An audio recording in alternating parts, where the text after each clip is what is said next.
Hello everybody and welcome to our webinar tonight, Attracting GPs in Your Practice in the New England Area.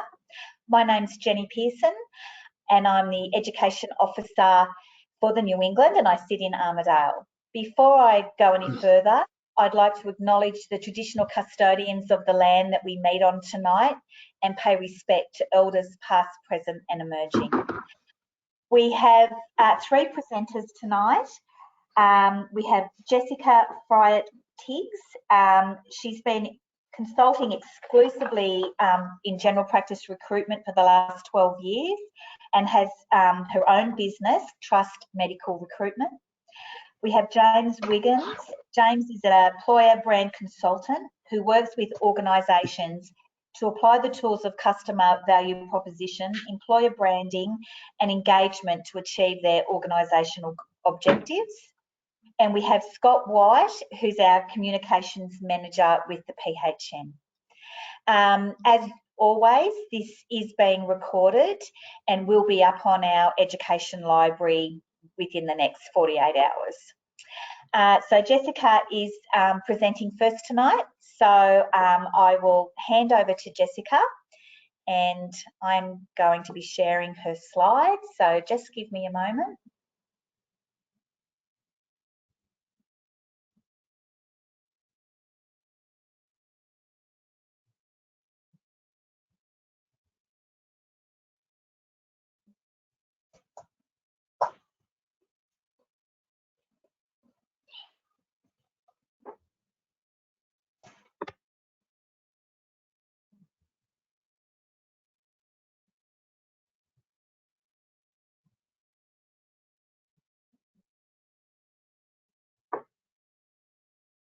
That's great. Thanks, Jenny. Yes, hi everyone. So my name is Jessica and I'm the founding director of Trust Medical Recruitment.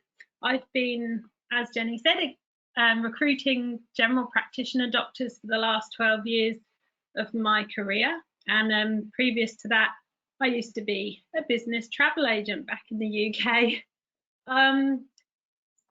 Next, please, Jenny. Thank you. So some of the challenges for practices in the Hunter New England area, we're really lucky actually because the dominant side of the Hunter New England has an open DPA with the Health Workforce Locator as shown here on the map. And most of the locations are classified between an MMM 2 to 7, which is fantastic for doctors who are looking to gain fellowship. They can work towards their fellowship on many different programs and they are able to obtain the higher Medicare rebates when they're enrolled onto those programs. So the goal that we should share here really is to also attract the vocationally registered general practitioners who do hold fellowship but are looking for a bit of a change of scene. Maybe they want to evacuate the city, have a bit of a lifestyle change, but also targeting the general registrant doctors, or if you can consider them the international medical graduates, to work in the Hunter New England area. Next, please, Jenny. Okay, so here I just wanted to indicate some of the benefits of working with a recruitment agency. So it's a way of creating an external relationship. We're all busy these days, you know, you're dealing with the COVID outbreak and the pandemic, and it's a way to outsource that role within your practice. Even the practice managers are busy these days, so it's one way to manage that end-to-end process. It's another way of utilising and accessing inside knowledge to the market and what's really happening, what doctors are available, what pathways do they need to go through, what grants are available, and extending your candidate reach. So many recruitment agencies, year after year, we obtain resumes and we have repeat cycles of candidates who come back to us, maybe a locum, for example, who wants to settle down, and you're accessing doctors that you may not be able to get otherwise by just placing a simple job ad. We do a lot of passive candidate attraction processes. Next slide, please, Jenny. Oh, I think it skipped. Thank you. Okay, so here, how do you build a relationship with a recruiter? Okay, so I've done a step-by-step flow chart there for you to refer to. So establishing a strong relationship, the same as any other professional that manage your affairs, like a lawyer, a real estate agent, or a mortgage broker. We like to be there for you year after year, doctor after doctor, to be your go-to person. Once you've built a relationship with somebody, that recruiter will know you for the next time, will know all of the information, so you don't have to regurgitate it all back to us. We get a feel for your clinic. Get to know the recruiter a little bit better and put them in touch with a long-standing member of your team. So usually that is the practice manager or the practice principal, somebody who can tell the history of the practice and has an invested look as in what they want in a new doctor. The aim here is to be at the forefront of the recruiter's mind, for when a new candidate comes across their desk, they'll immediately think of you. You know, I mostly do that when I get a good doctor, and I've recently been in touch with a client. I will think, oh, that doctor's going to be great for this clinic, and you know, we exclusively send them to that clinic, and usually it works really well. It's really important to keep in touch. This can be by email, mobile, or phone, even text message these days. We don't have a lot of time, and keeping touch on a regular basis really helps. We don't use fax machines anymore. You would still laugh, but some people do say, can you fax the resume? A little joke. Okay, next step, provide information. Please provide information to us. We need to know your clinic inside out.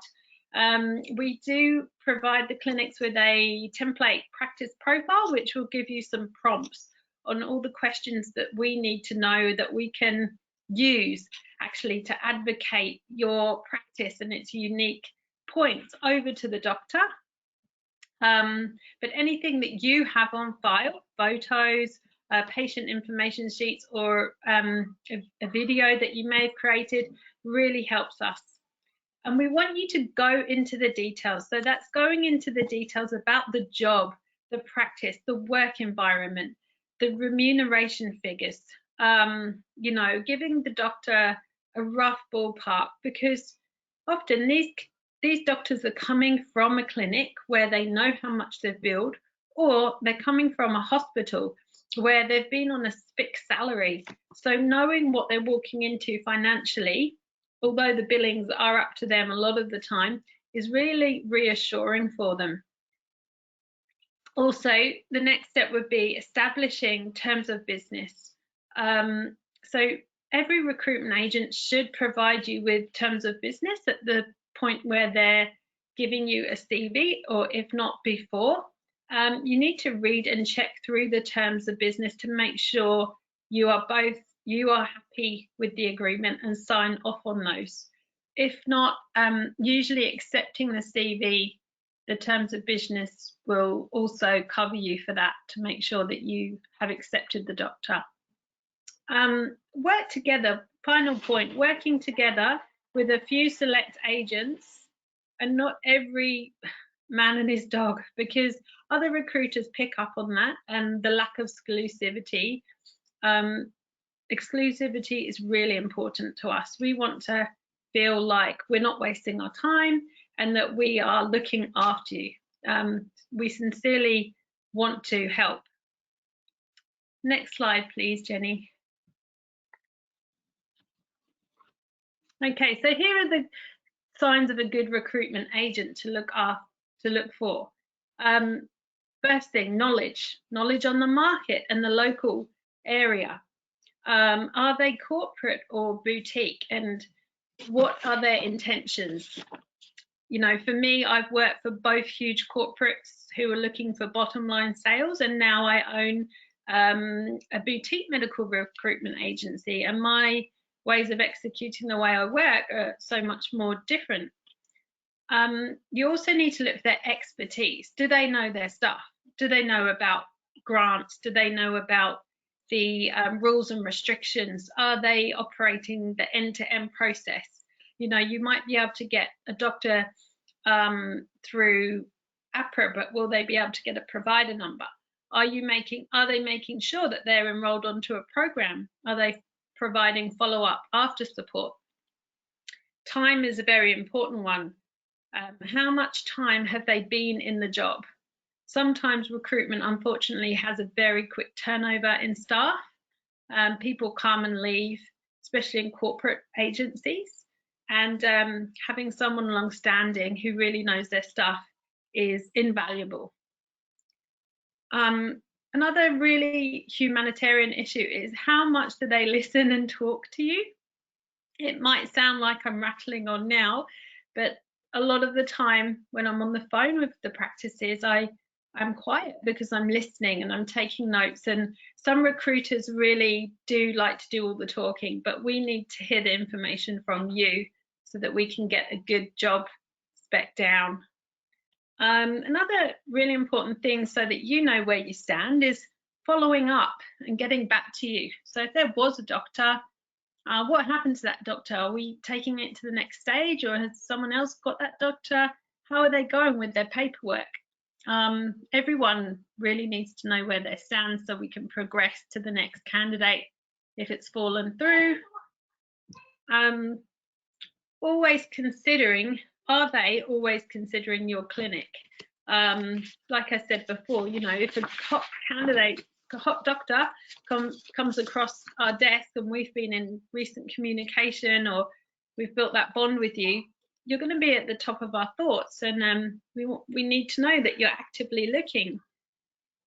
Background checks, references, very important, at least 2 or 3 references on file.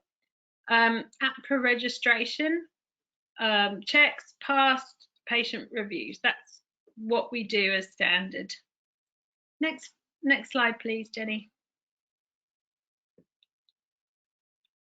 Okay, so this is really important as well. It's about providing information to the recruitment agency.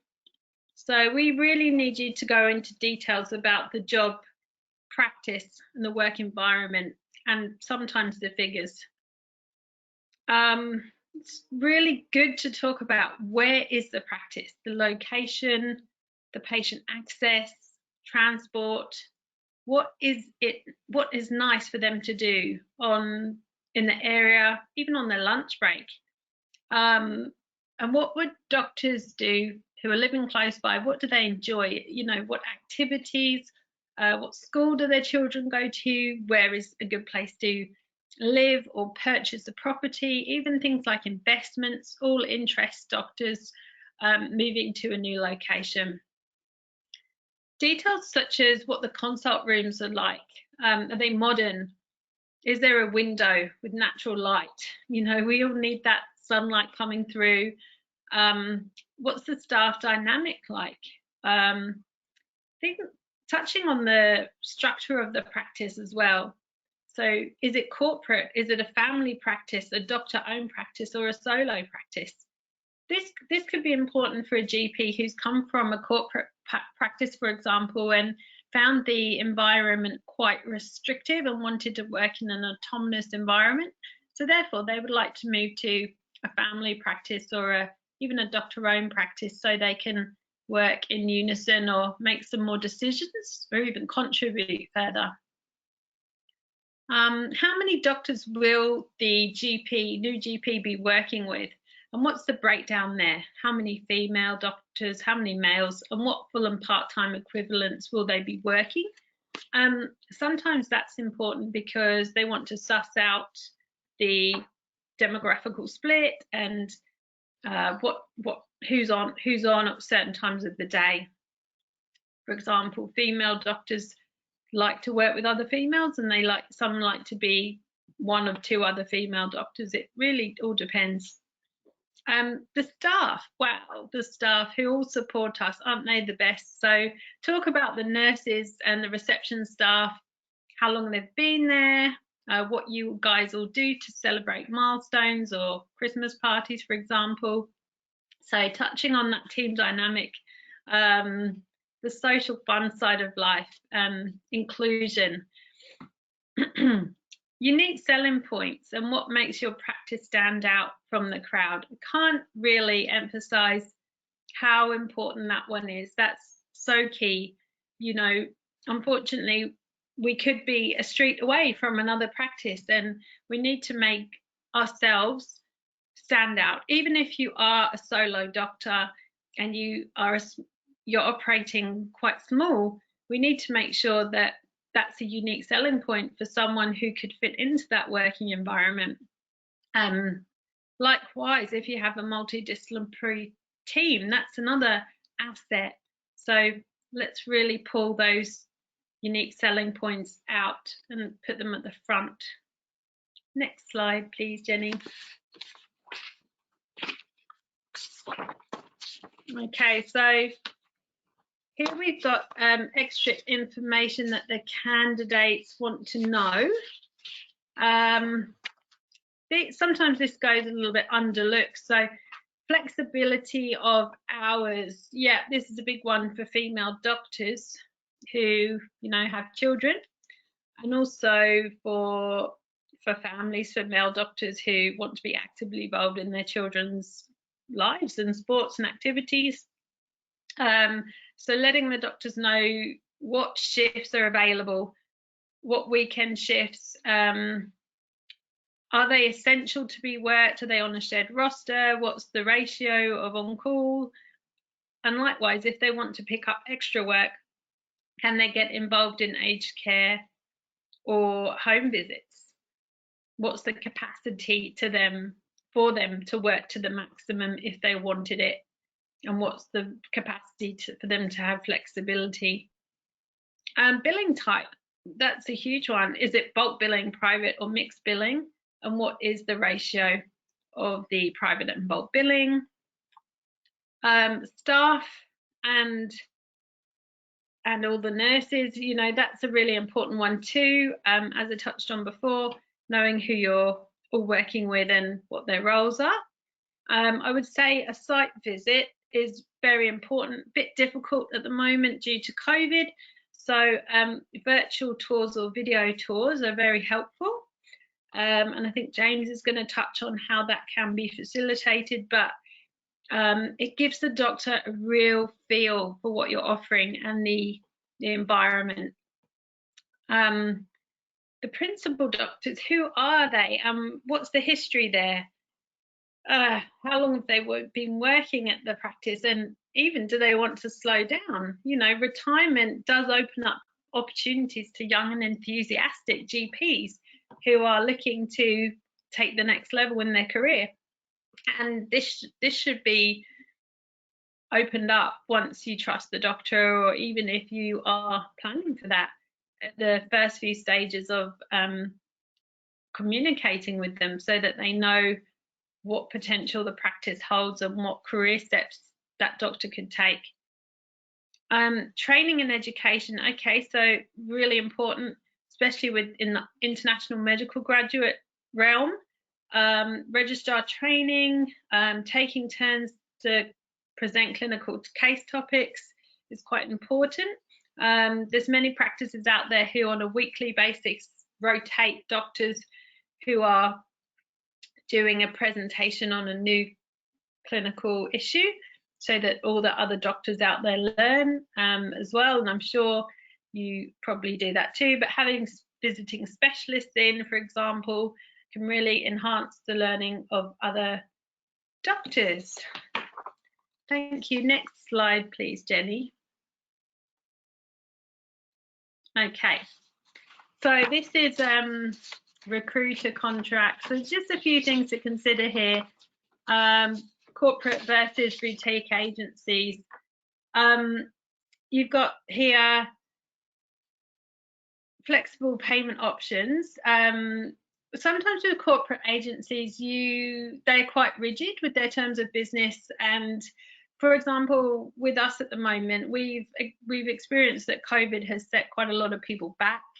So we have altered or offered payment plans for our terms of business, and they vary from what the practice needs. So we're open to have those conversations with people. Some people have been doing our terms on a pay-as-you-go basis, and it can help the doctor settle into the clinic too, especially if they're a vocational registrant. The other arrangement to consider here is temporary to permanent. So again, this is for a vocational registered doctor who is looking to try before they buy, so to speak. So having a bit of a trial period for them, and then encouraging them to sign a more formal contract maybe on month 3 or even month 6, so they can see their billings have been established and are consistent. And usually that's when the guaranteed remuneration finishes. So just a few ideas there. Happy to answer any questions or about that later. Next slide, please, Jenny. Yeah, so I'd really encourage you for the contracts to be flexible and attractive. The ultimate request from a GP candidate at the moment, sometimes we get no contract, please. Can I just work and see how it goes? Believe it, I have had that before, but I would encourage you to always have a contract. Some doctors just have a simple letter of offer, you know, a 3-page commitment over a 14-page lengthy contract with lots of legal jargon. Moving on to partnership and associate considerations. So this is really attractive to someone who wants to take that next step in their career.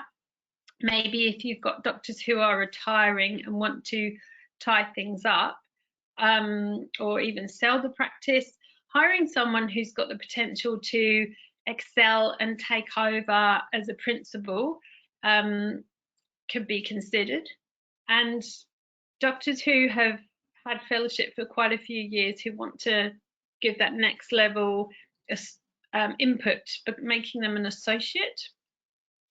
That allows doctors as well to share the hours. So for example, the more associates you have, you can share the opening and closing hours of the practice, so extending the shifts, having a late close and being on a rotating roster. I've seen that work quite well on a few different clinics. The contract is always more than the percentage, so you may know this, but the income guarantee of $150 for the first 3 months is usually in place, locked in for, especially for a fellow. That's the fellow rate, just to reassure them that they're going to be earning that much, and then they roll over onto their percentage.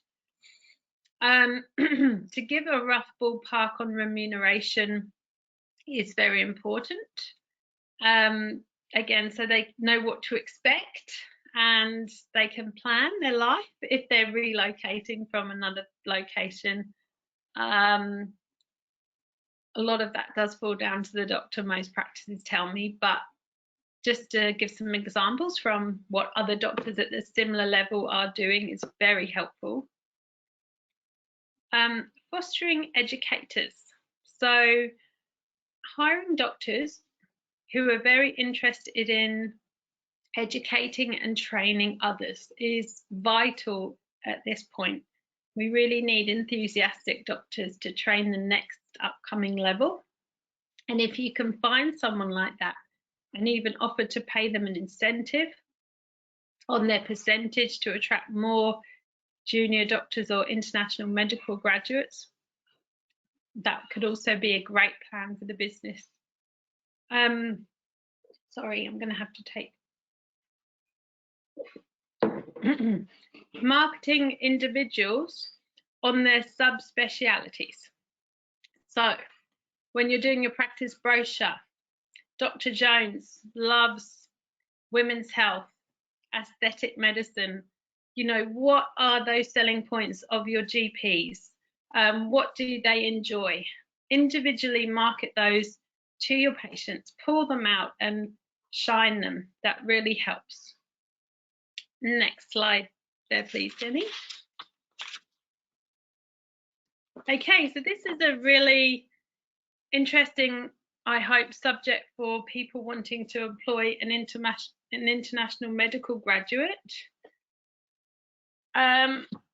Supporting them through the supervision levels. So there's definitely challenges there. You know, I hear it every single day.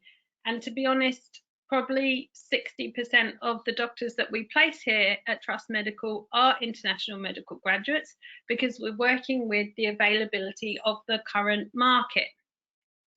We have 100% success rate with APRA at getting them through, and I can reel off heaps of pros and cons. So here are some of the cons, the challenges. Supporting them through the supervision levels, really tough. You know, APRA will give them level 1, even if they've passed the pesky at level 2 or 3, APRA will put them on level 1. And what does that mean? Well, it means usually seeing 2 patients per hour for the first 3 months at least. Some other people get 6 months. However, this is a great investment. It means that the doctor can build quality relationships with their patients initially. They will develop that over time, and they will get faster. They will get quicker, and they pick up the system. After usually 4 to 5 months, they are doing really well. Most of the doctors who I get feedback on are, and they stay there long term. Big challenge at the moment is passing a pesky. Due to COVID, RACGP peskies, unless you are in the state, are closed. So a lot of them are doing video conferences with ACRM. Unfortunately, ACRM have a slightly higher failure rate. So we are trying to support those IMGs as much as possible to get through. Sometimes in the certain situations, you will need to sponsor them on a 482 visa if they are outside of the country, or a 186 permanent residency visa if they are in the country and want to get sponsorship. Okay, helping them settle into the area. Yes, if they're from overseas, or even if they're from another state or area, they will need some relocation help there. And practicing general practice medicine in the Australian context. You know, you're getting a doctor from Iran or Sri Lanka, they're fresh out of general practice in their country, but they need to transition, and for that they need support, help, guidance, and that is all available. We have the resources, we just need to feed it to them. Next slide there, please, Jenny. Thank you. Okay, so here are the benefits, and I'm very pro IMG.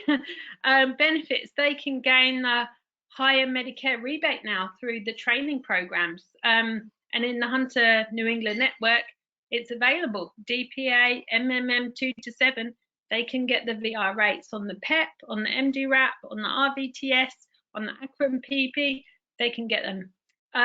Usually, these doctors, they're happy to commit long term. They're happy to sign a 4 or 5 year service agreement. And from what I am sending out to doctors, this is a standard contract now. They spend more time with the patients at first. So I did mention that before. They build that relationship, and it is a good investment. They're willing to learn. These guys are moldable. You can shape and style them to your ways, to the practice, to the quality medicine you're providing your patients. So here's a little comparison here, points for 5 and 6 of offshore GPs, IMGs, and onshore. Offshore IMGs have up-to-date GP experience. They're coming fresh out of their practice, and onshore IMGs usually have been through the Australian hospital system and gain general registration, and then they're returning to general practice. The great thing is that there's grants available, you know, through the New South Wales Rural Doctors Network, for training, supervision, even relocation and development towards the fellowship. Most can attempt their fellowship exams after 12 months, and multiple training programs are available for them. So yeah, great. Next slide, please, Jenny. Okay, so just a few funny pictures here. Recruitment put-offs. Using too many agencies. Example, I've been sent an email with every man and every recruitment agency copied in. I know you're trying to catch as many fish as possible, but it just makes me think, oh, it's demotivating somehow, but we still do it. I'm not providing enough information. We need all of that juicy detail to give the best job spec. Next slide, please, Jenny. Okay, so in conclusion, we love helping medical centres find the suitable doctors. We're sincerely passionate about that, and we like to see positive change and create long-standing relationships. You know, communication tips here would be to keep in touch as much as possible in any way that's convenient for you, so that we can get to know you and help sell your practice. Big pushes on area, location, lifestyle. You know, really dig out the gold nuggets of your community and what it has to offer the doctors. Always focus on the private schools. They love that. And we are here to help. The bottom line is that our terms are as cost effective as they can be, and you know, you can save endless advertising on Seek by engaging with a recruiter and having a prompt solution for your workforce, and protect yourselves for years to come by always being on that ball of a recruitment cycle and building your business successfully. Next slide, please, Jenny. Okay, so I've just included my contact details here. We do help doctors and medical centres with permanent predominantly. We can also help with locums if needed, but mostly permanent placements. We're into long-term solutions. So happy to hear your questions and hope to hear from you. So thank you very much, Jenny. And that's the end of my presentation.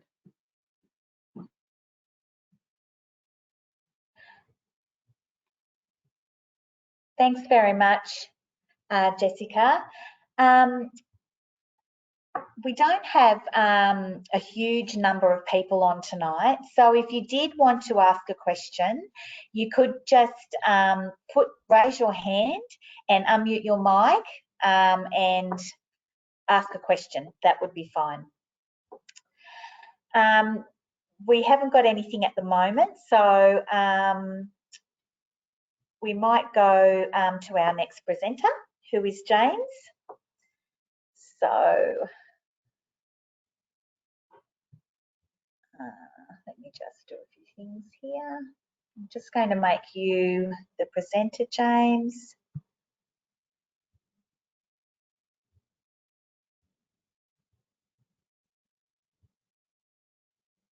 Okay, how is that? That's great. Okay, let's see. I'm just going to.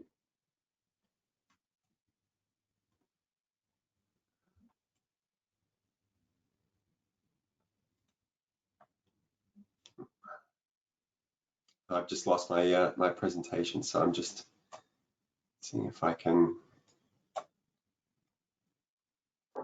Okay. So look, thank you very much for joining the webinar tonight. I guess by way of a very short introduction in terms of my background and how I'm hoping I may be able to have helped to you. I guess that really in my 20 years or so in recruitment, advertising, and employment marketing, I've seen a lot of advertising habits play out that just aren't effective And over this time, I've conducted a lot of qualitative research with candidates, employees, and leaders to better identify what actually does work, including across the health sector. So this evening, I do want to share a few tips and tools, but I also want to possibly change your mindset around what you're actually doing when you're advertising a job. And this is where a lot of the mistakes I see being made. It's actually starting with a problematic mindset of what you're actually trying to do and achieve with advertising. And I've typically found that it's that initial mindset that leads a lot of people and organizations astray when they're trying to stand out as an employer.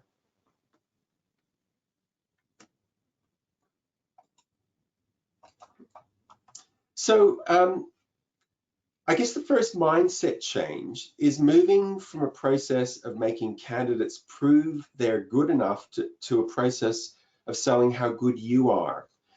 And I guess that probably doesn't sound like a huge thing, but it actually is huge in order to make advertising actually effective. So it's a change that changes everything, both in terms of what ad messages you communicate and what media channels you use or invest in to communicate them. And this is particularly true in candidate short markets. And the health sector has been a candidate short market pretty much for the 23 years that I've been in employment marketing. So the whole reason that you're advertising in the first place is actually to change beliefs and behaviors, not just to announce the existence of something like a job. So the whole reason you're advertising is because great candidates are not right now beating your door down for a job. The reason they aren't beating your door down is because they believe somewhere else is better for them or their careers. So you need to change that belief. And the purpose of advertising is not to get a great candidate to join you.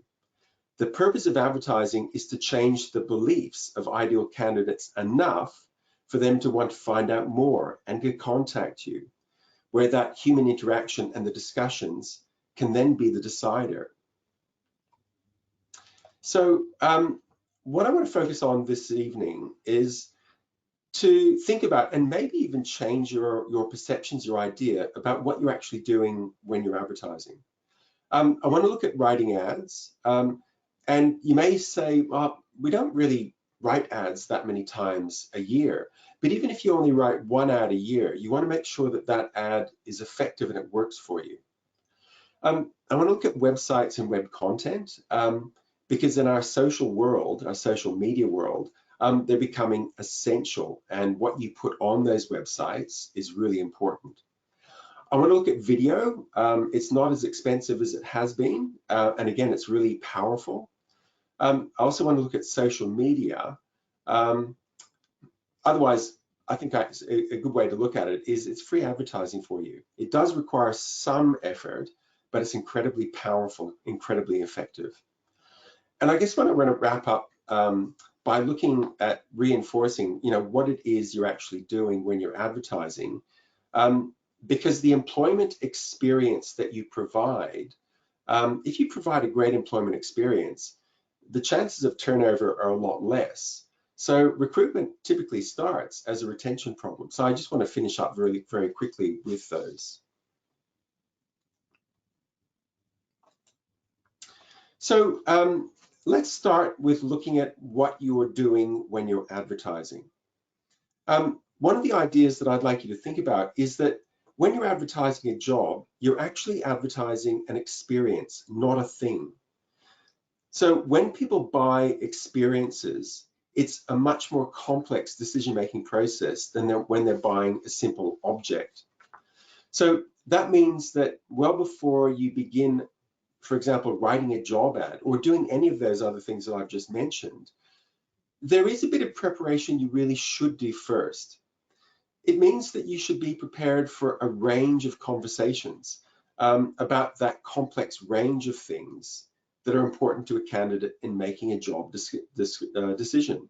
And so that's why I think, some of the things that Jessica pointed out are really, really important, not just in terms of the conversations, the face-to-face conversations that you're having with your potential candidates, but what you put in your job ads, what you put on your website, I mean, the sort of conversations you should be preparing for. So a good way to think about those conversations is that it's not just the conversations you'll be having face-to-face, or I guess by video, in times of COVID, but in a job interview, your job ad is a conversation of forms. Your website is a conversation. So it's a good idea to not just think about those elements of communication as just one-way forms of information. They're really conversations. So to help you get started in thinking about some of those conversations, I wanted to share the screenshot, which is from the conference board. And it's from well over 2 decades ago now. But even back then, when they started researching this, they found some really interesting things over and above what people actually do in a job, the job tasks and activities that are actually more important to a candidate in choosing a job, and in a lot of ways deciding whether they stay with a job. And again, some of the things that Jessica referred to, the values and the culture, how it's managed, what sort of challenges does the practice actually have? Yes, there are things like, how much am I being paid? What's the salary level? But it's also around things like, the respect for their life cycle, the lifestyle. How will they actually be treated as a person? Does the job have exciting challenges for their career development? What sort of career advancement is actually possible? What sort of succession plan may you actually have? So again, these are all important things to think about in identifying the conversations inevitably you'll be having with candidates, whether it's codified into the job ad, whether it's on your website, whether it's in a video, or it's in the face-to-face conversations during the recruitment process. I also wanted to make reference to this. In the same way, the Australian family physician in 2007 actually published some interesting research findings around what maintained job satisfaction for Australian GPs. Now, again, these are conversation topics across all of the forms of communication that you have. And what really struck me as particularly interesting about all of these top things that are important, and even if I just look at the top 3, variety, the culture of practice, and the longitudinal care. Variety, I would actually say that arguably a rural GP will have a lot more variety than a metro GP. And I don't think that a lot of metro GPs understand that.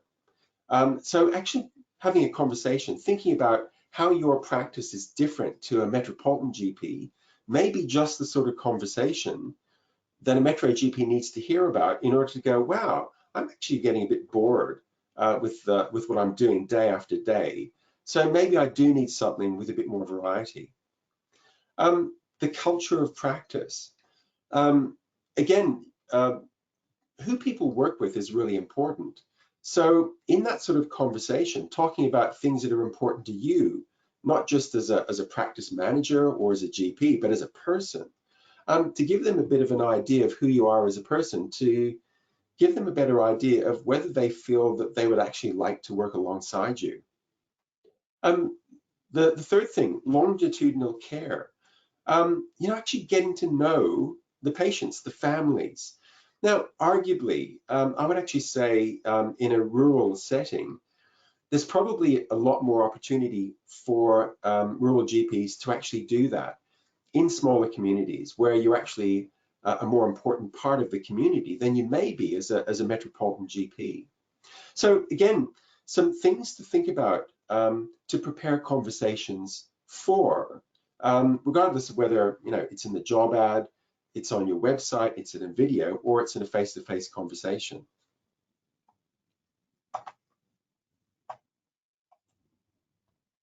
So again, I wanted to include this. This is actually from Electo in Australia for more recently. And I don't want to go through all of these. I'll actually leave it for the video if you actually want to look into them. But in a lot of ways, they're really just expanding on some of the things that Jessica was talking about. And again, it's really just the sort of things that you should be thinking about to develop those conversations that you'll need to have. So before we go into some of the tools and the tips that I mentioned earlier, I wanted to take a step back. I guess this is really looking at the mindset changes that I think may be quite useful to look at the bigger picture here. So sometimes when you need to solve a problem, there are a few other problems that you need to solve before you solve that first or that biggest problem. So you may think that like a challenge that you have is to provide your families, your patients with great care. So a problem you need to solve in order to do that is find and recruit another GP. But in order to do that, you need to solve the problem of helping them, well, finding a reason for them to change their mind about why they should leave where they are now to come and work with you.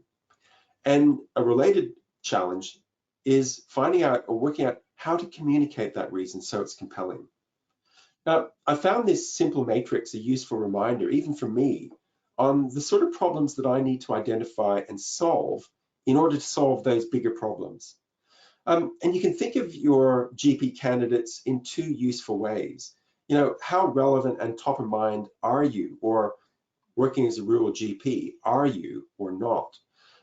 Are your candidates passive, or are they actively searching right now? Because it points to some of the different things that you need to do in order to target those different types of people with those different mindsets. So, and you need to be prepared for all of those eventualities, if you like, all of those mindsets, when you're, again, thinking about those sort of conversations that you should prepare in all of the different ways that you communicate with your target audiences. So in a perfect world, we could simply tell eager candidates about our vacancies and they would just apply, you know, at the top right-hand corner there.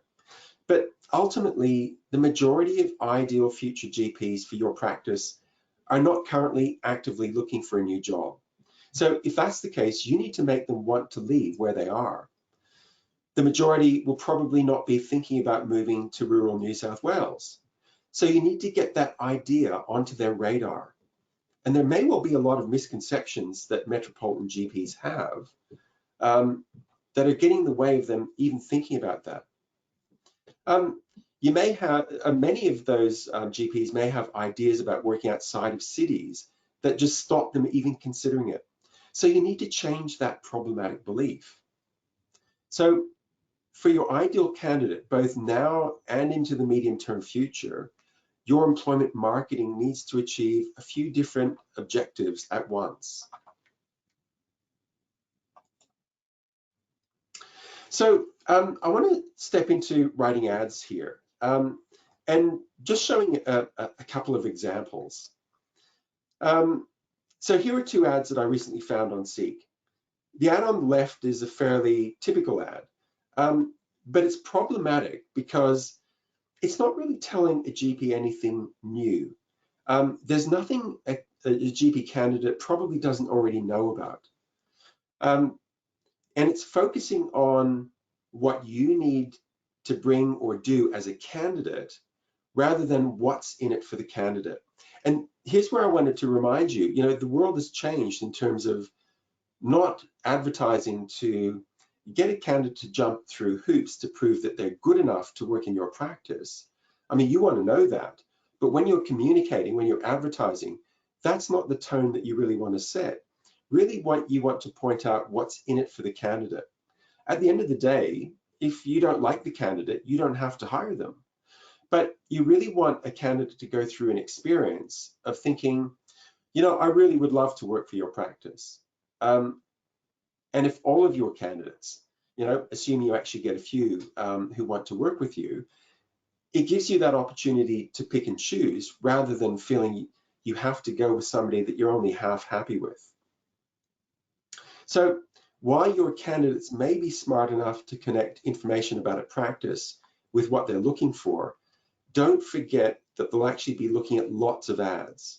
So you should make it easy for them by talking about this link between what they will probably be looking for and what your practice actually offers. So I think that the ad on the right actually does that much better.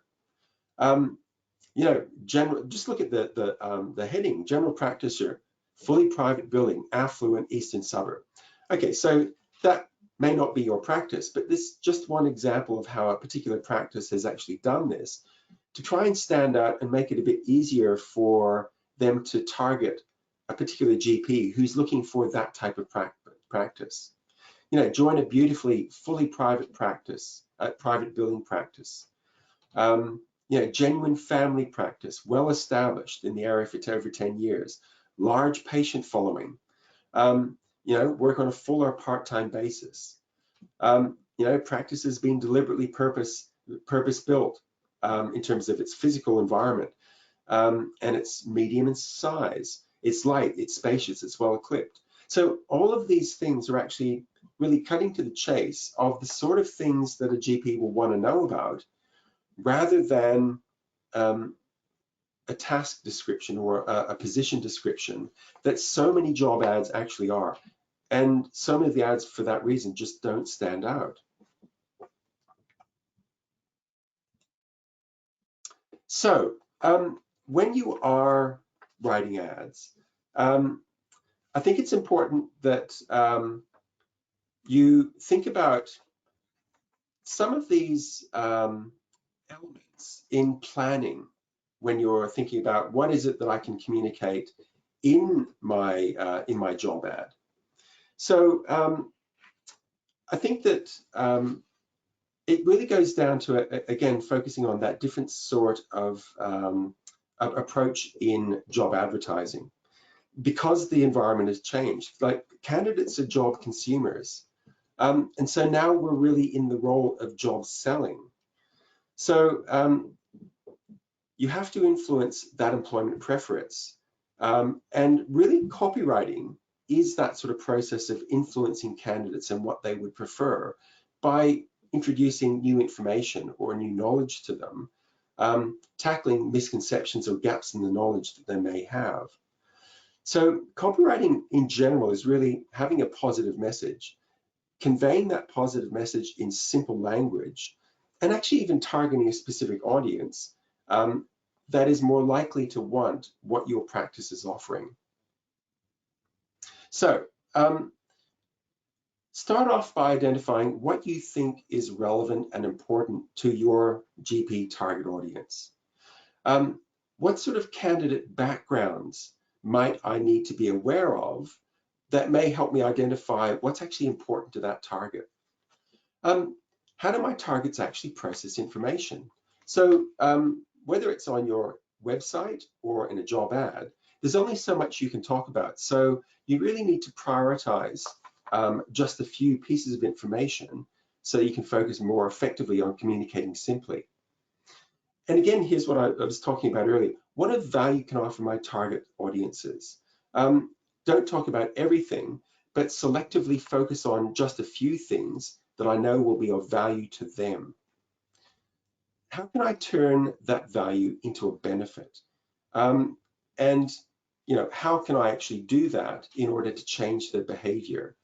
And of course, you know, it's important to identify what your budget is, so you can identify what types of advertising locations, what number of advertising locations, like Seek or Indeed or other areas, can you actually focus on. So what I would recommend is that you start off by gathering information around 4 particular areas. The person you want, what is it about the practice, what is it about the job or the opportunity, and again, think about linking what the person you're after wants with what your practice offers, making that connection. Think about that call to action. What do you actually want candidates to do right now? I mean, do you want them to phone you? Do you want them to go to your website? Do you want them to look at a video that you have either hosted on your website or embedded in the video in the job ad? Once you've identified that information, I recommend that you decide on one main selling benefit, and that's the what's in it for me, for the candidate, because that will actually inform your headline and the first few key points. So remember, linking what you want in a person to the benefits that you're offering in that job. You may be thinking, if I want an inquisitive thinker, maybe I talk about the variety in practice patients. If I'm looking at somebody with experience in women's health, talk about the established practice and the existing interest that you have in women's health and that you have in the patient base. So the next thing is to really just write 3 to 5 things that connect what you want with the related benefits. So an example of what you want in a person and linking that to the benefits in a job might be our diverse client base of young families, older families, and aged care residents from both high and low socioeconomic backgrounds reward your inquisitive mind and give you the variety to keep things interesting. So it's actually using that sort of terminology in your ad so that rather than a laundry list of bullet points, you're actually weaving a story, but it's a story that's based on linking how your practice will actually match what somebody finds most important in a job. Now, again, there are a few tips here that are worth keeping in mind when you are writing the ad. Write the ad content first and then write the headline afterwards. Too many people spend too much time trying to identify a killer headline, and it's better to actually write your ad first because the headline will probably come out at the end of that. But keep the headline short. Don't rewrite or explain the headline in the opening sentence because you're really just wasting words if you do that. But keep a sense of flow in or direction in your copy.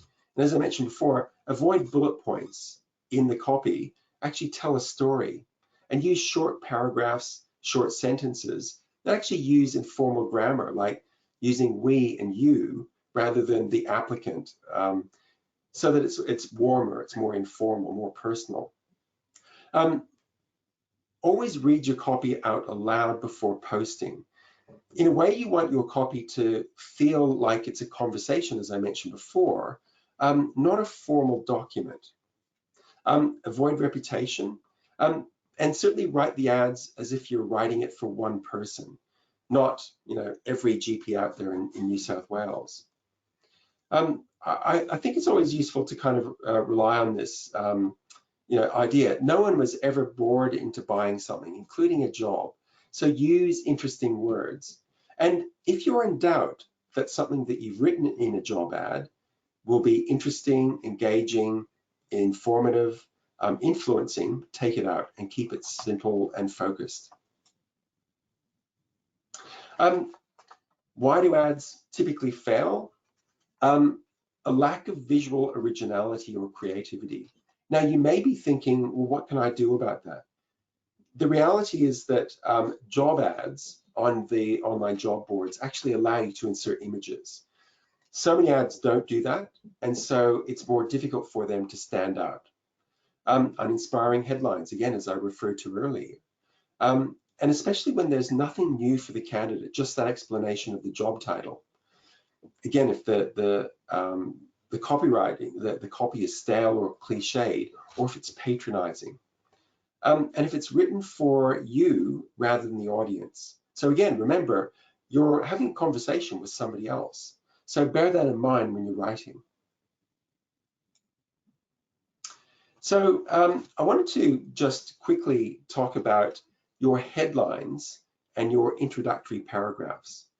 Now again, it may not sound like a really important thing, but I had another look this morning on Seek. So just on Seek, right now there are 506 ads for GPs in New South Wales, 3,000 in all of Australia right now, active ads on Seek. So when a candidate is looking through somewhere like Seek, they will actually scroll through a page that you can see like this on the right-hand side. And there are skimming through these headlines to see which ones pop out at them. So the headlines are actually important. The next thing that they'll do is they'll read that short introductory paragraph before deciding whether they'll click on that ad to actually open up the full job description.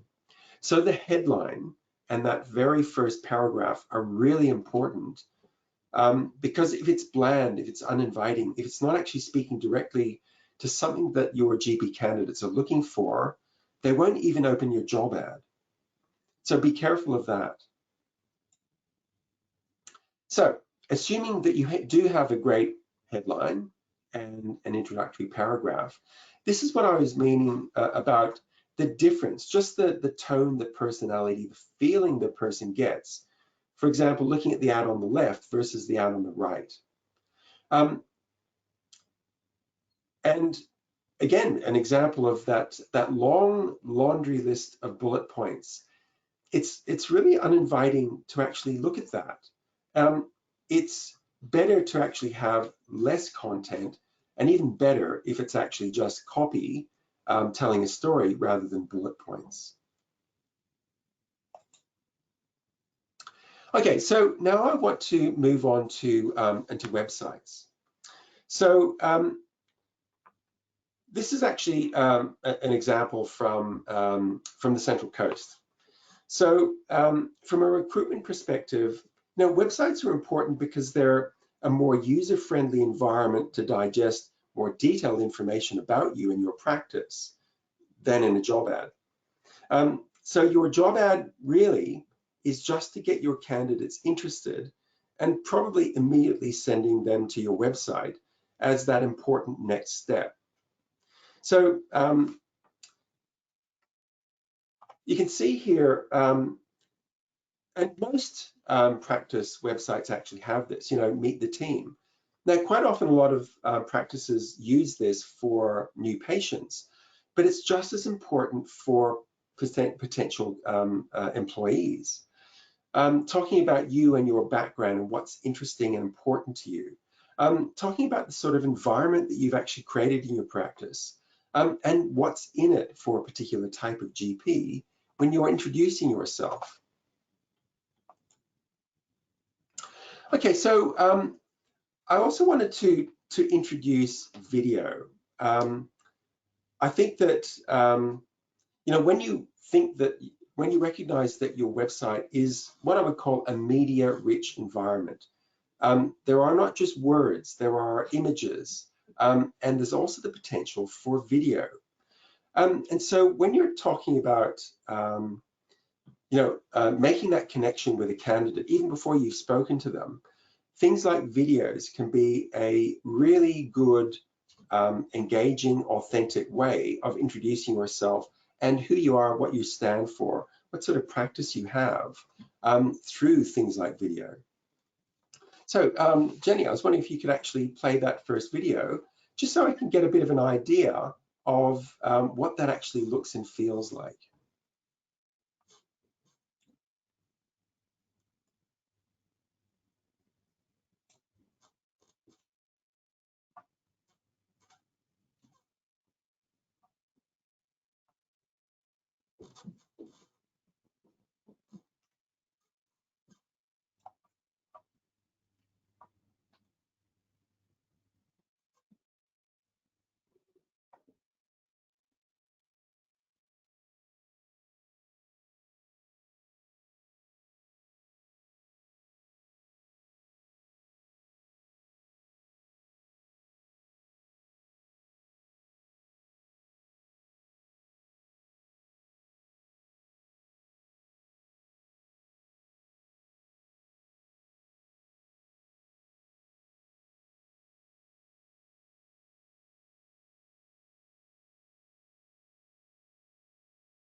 Sorry, James, Okay. I think I played the wrong video then. Yes. That's all right. Probably if we can actually go into and play the first one, which is the medical practice. Sure.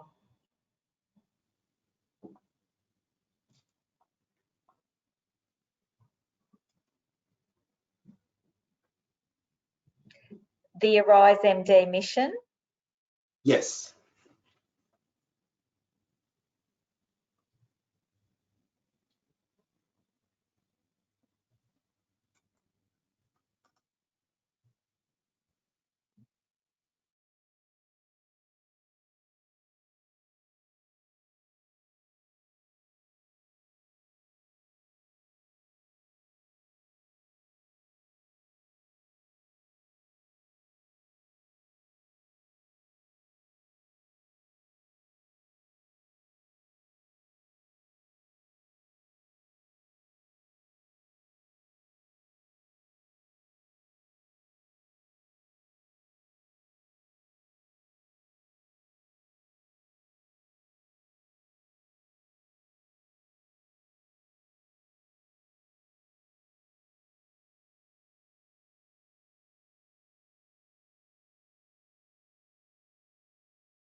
Okay, thank you for that. So one of the really important things that I think that that particular video shows is that we actually have an individual who's talking about his medical practice.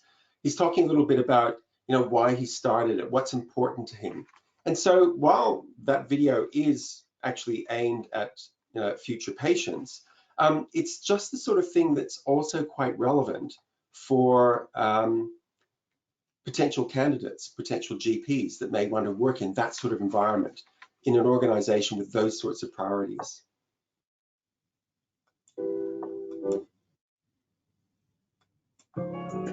Okay. So in looking at, you know, how this can actually be done on a using video that is specifically focused on recruitment, I guess I wanted to really just share an example from here in Australia. It's for Bupa Medical's visa services. And I think what's important here is that in this sort of video that's telling a particular story, it focuses on talking about how a particular candidate aspiration about stability in a job and predictability in the workload was something that was important to her. And so the video focuses on that. And it then moves on to talk about, you know, how the BMVS job delivers on those and what difference that all makes to her as a person. So again, it's a video that's focused on what's in it for the candidate rather than necessarily talking about the practice. So Jenny, do you think could you play the Bupa video, please? Yes, I will.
Okay, thank you for that. So Before I came to those sorts of videos admittedly are quite expensive, about $4,000 each to produce. But I really wanted to really quickly introduce you to a much cheaper way of creating videos, actually just on your smartphone. So there's an organization called Video My Job, where you can use an easy online video editing platform. And they charge $890 a month, but in reality, you really only need just 1 month to actually shoot a bunch of videos, and to be honest, cancel the subscription, once you've actually got the videos. So I just wanted to play, this is not a medical example, but just showing you sort of the quick and easy way that you can still use video in a really cost-effective way, to quickly get the message around who you are, what sort of practice you are, to tempt the ideal job applicants. So Jenny, could I get you to play the Experion video, please?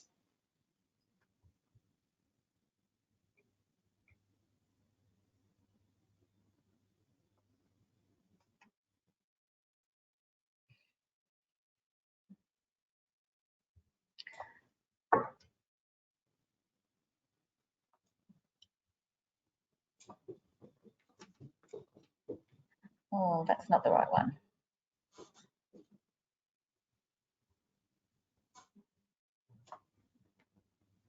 No.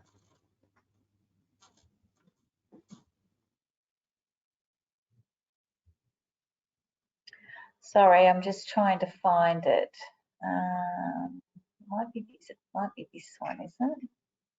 Yes.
Great, thank you for that. So you can see what I mean. It doesn't have to be an amazing production. It can actually be quite personal, quite genuine, and still be quite effective.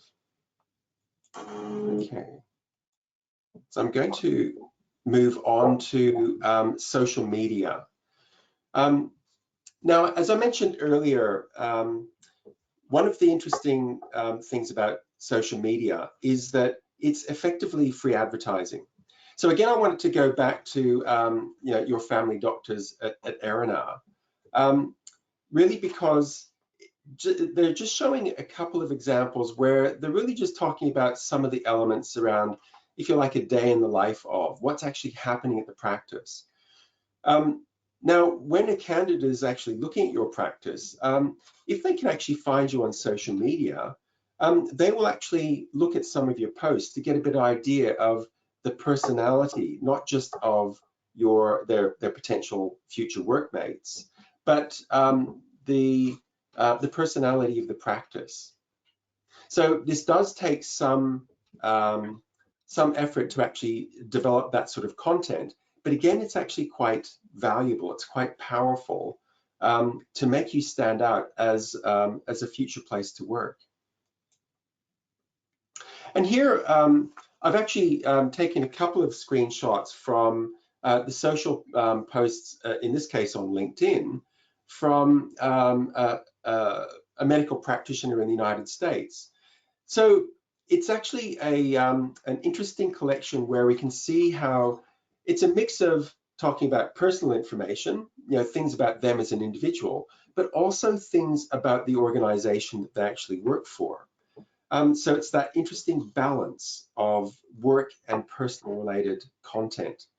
Now, one of the beautiful things about social media is that, you know, when somebody actually sees one of your posts and they read it, if they enjoy it, they'll be very likely to actually share that with other people, maybe with a comment. And that's the wonderful thing about social media is that it can go viral and be shared amongst a lot of people who will be exposed to that post, that information about your practice, that information about you as a prospective person to work alongside to develop somebody's career along. In a much more effective way than just paid advertising can. Okay, so I guess that I wanted to close up by referring back to something I mentioned right at the beginning, and that is that in most cases, recruitment begins as a retention problem. And as I mentioned, when you're advertising, you're trying to encourage somebody to buy an experience. And so I just wanted to refer back to these, both when you think about the sort of conversations, the sort of talking points, the themes of those conversations around, you know, what's in it for a candidate. But don't forget that once they're actually through the door and they're working with you, to focus on retaining them by bearing in mind what it was that was most important to them when they first took the job and what actually does develop in importance as they stay with you so that you can actually keep them as long as possible. And it may sound like an odd thing to focus on, this retention, you know, when we're talking about advertising or recruitment advertising. But as I mentioned before, if you don't have to do it in the first place, it's actually better to not have to go into the recruitment you know, challenges if you don't have to. So thank you very much.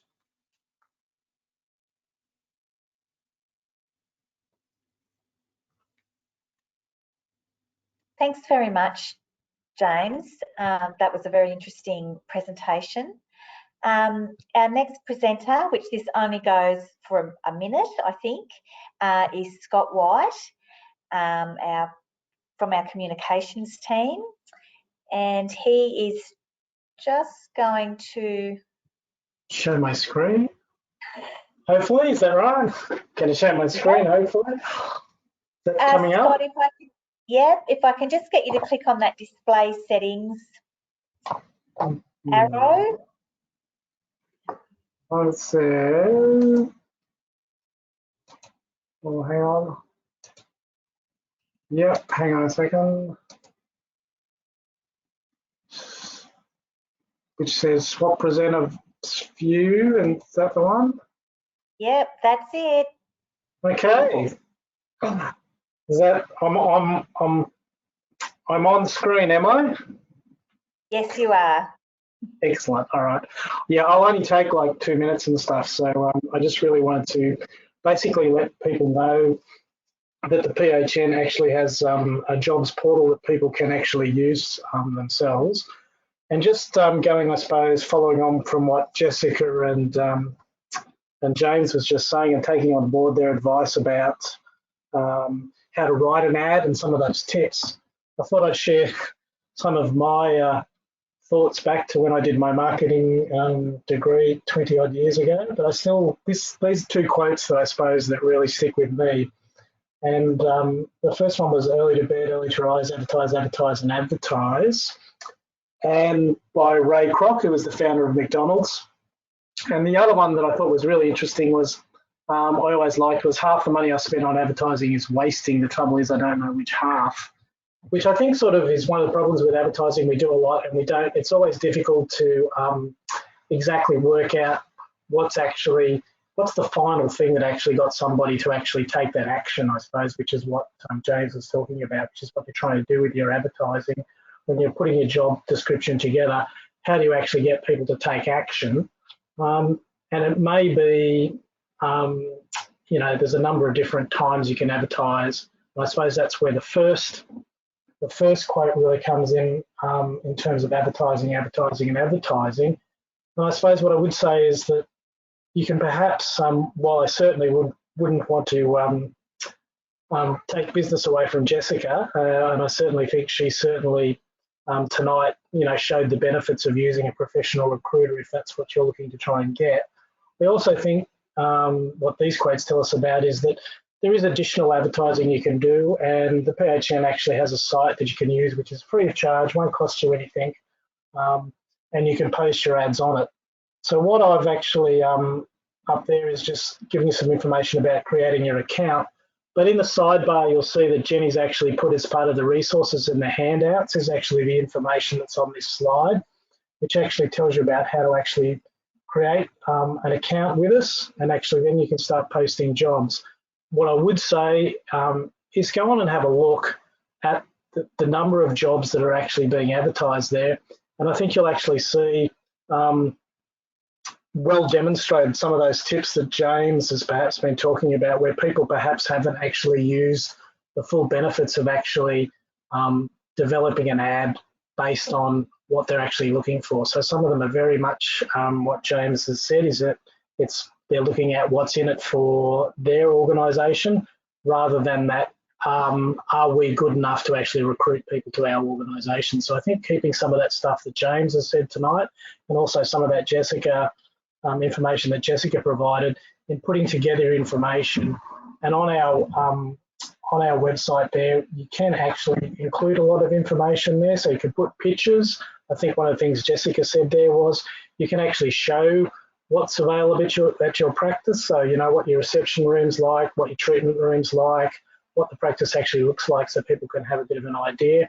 And also, obviously, there's the ability to embed videos and use some of those videos that James has said as well. So I would encourage people to basically, there's an idea of some of the listings that are there, and as you can actually see, I've sort of put some ads up there where people at least are looking to trying to, I suppose, put a little bit more information about actually, seeking what they're actually looking for in a candidate. So I would encourage people to, if you've got ads, you are looking to advertise, perhaps use us as an ancillary service based on some of that other information that Jessica and James have spoken through tonight. So that's the end of my very quick presentation.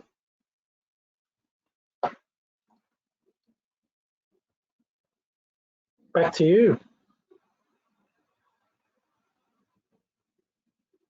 Thanks very much, Scott, for that. And thank you, everybody, for coming tonight. Just before we go, did anybody want to ask any questions?